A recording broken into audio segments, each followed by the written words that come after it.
Now we are going to discuss what is if else in Kotlin programming. So for that, first let me create a package, and the package name is if underscore else.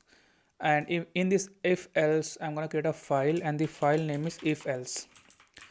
This is a file, and in this file first I'm gonna use my main function. So first I'm gonna create a function, and that function will give us the information about the number, that is a positive number or negative number. So for that I'm gonna create a function, and the function name is check number. Pass your number as a variable. So I'm going to call this num. Type of this thing is integer, and it will return a boolean. As I told you, a boolean is actually used to represent true or false. So basically, if anything right, it return you true. If anything goes wrong, it will return you false. So let's use here if else condition. So if our number is greater than 0, that means we are seeing or passing a positive number. So simply return here true. Okay, and what this true signifies, it signifies that our number is positive number, else you can return false, and this signifies that the number that you have been passing in this function is negative number. So let's see how we can use it. Now I'm going to create a variable, and I will call this is positive number. Use function check number and pass your number. So let's say I'm passing here 12.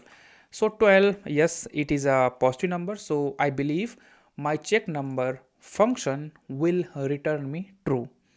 So now at the end I'm gonna use a print ln function to print is positive number and execute it. As you can see, it returns true because when we are passing here 12 number in my check number function, it goes first to this condition, and as you can see, number which is 12, and 12 is always greater than 0, and once it is greater than 0, that means we are seeing a positive number, and if this condition is true, then we will execute this code that is present in this pair of parentheses, and in this pair of parentheses we are returning a boolean type that is true, and this is the same type or the value that we are receiving over here, true. So this function will give us true, and simply print ln to see the actual value that we are receiving from this function. Now I'm going to create one more variable is negative number, check number, and this time I'm going to pass here minus 12 and print ln is negative number. Because it is a negative number, our function will return false. See over here, so when I was passing 12, it gives us true because this is a positive number, and when I'm passing here minus 12, this is a negative number or integer, that's why it will give us or return us false, because when you are passing minus 12, this condition will not be satisfied properly. Due to that reason, we will come to this block, and in this block we are only returning false, and due to that reason we are receiving here false. Now let's say I want to create a function which is actually used to tell us whether the person age is greater than 18 or not, and based on that we will decide the person is adult or minor. So for that, let's create a function is adult, and in this adult you can simply pass number or age. A return type of this function is boolean. Write a condition. So if age is greater than 18, that means yes, it is adult, else return false. So in our previous function check number, I'm using here return keyword 2 times. So if you don't want to use return keyword 2 times, you can simply use return in front of your if else condition, and it will automatically return the last line of your if condition. Similarly for the else condition. Now I'm going to use this function to check whether the person age is greater than 18 or not. So for that, create a variable is adult and use function is adult. and I want to pass here 20. Yes, 20 is adult. Println and use here is adult, and is adult function will eventually return as true. As you can see over here, true, because 20 is greater than 18. That's why it will return true. And if I am passing here let's say 10 and execute it, it will give us false. Alright, so now I'm going to write one more function, and that function is actually used to print the grade of our student. So for that, let's create a function, and the function name is grade students. Pass the marks of the student in the form of integer, and this time I don't want to return anything from this function. So first, if our marks is greater than or equals to 90, in this case I'm gonna print here a message, and the message is grade A. Okay, I mean everyone loves it. Now we have a lot of condition in this if else condition. That's why if you are having more than one condition, then you can use here else if. So first it checks this condition, and if it is not satisfied, then only it comes to this condition, I mean this second condition. Now I want to check if my marks is greater than or equals to 75. In this case I'm gonna print here grade B.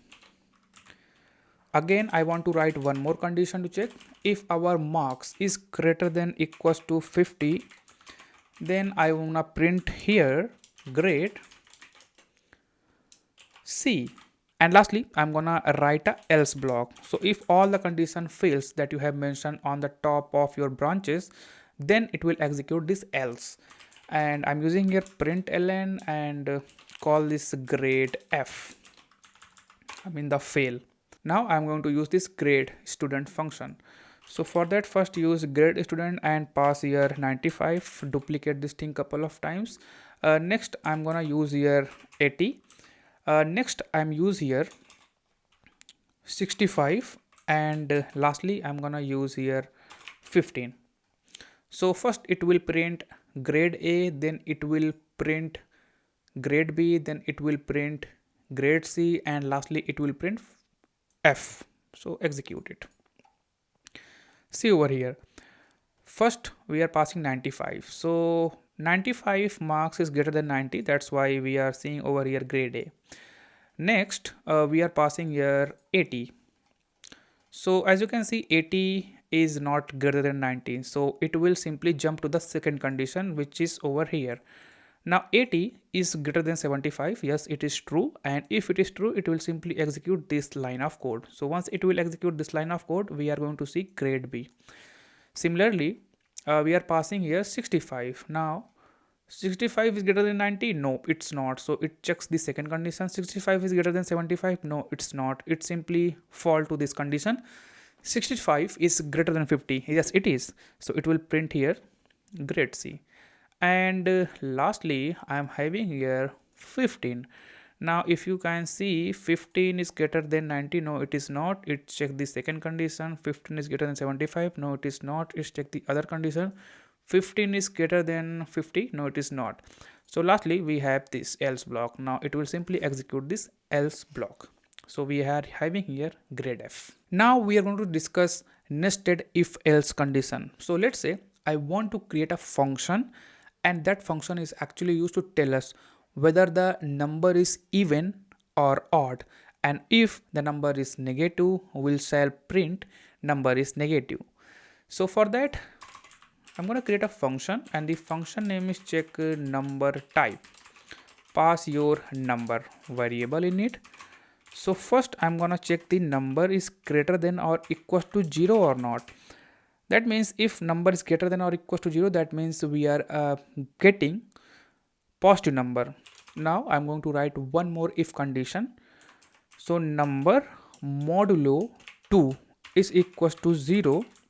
So this modulo is actually used to get the remainder. So let's say you are passing here number 3. Now when you are dividing 3 with 2, remainder will be 1. So it will give you the remainder.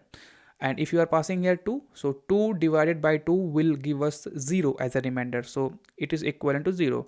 And every even number is divisible by 2. So if you are dividing even number with 2, eventually we are retrieving a remainder as 0. So if it is 0, that means number is even. Use here print ln and call this even number. Else we are having here an odd number, so odd number, right? So this condition will only work if our number is positive, and if our number is negative, on that case I'm gonna print here number which is the past number is negative.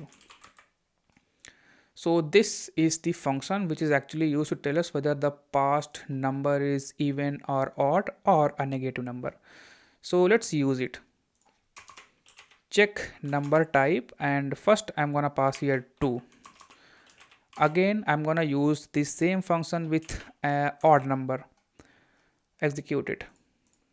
So first it gives us even number because as you can see we are passing 2, and when our argument is 2, so argument 2 is greater than 0, that means we come to this block, and in this block we check number modulo 2. So because we are passing here 2, to 2 divide by 2 will give us 0 as a remainder. So yes, this condition satisfies properly, that's why we are going to see even number. Similarly goes for the odd. So when you are passing here 3, so 3 is a positive number, it comes in here and it checks whether it has any remainder or not. So if you are using here 3 modulo 2, we are having a remainder 1, and due to that reason we are going to see odd number, as you can see over here. Lastly I'm going to show you the negative number. Duplicate this thing by pressing Ctrl D and use here -3 and execute it. It will give you number 3 is negative. So that's it for if else.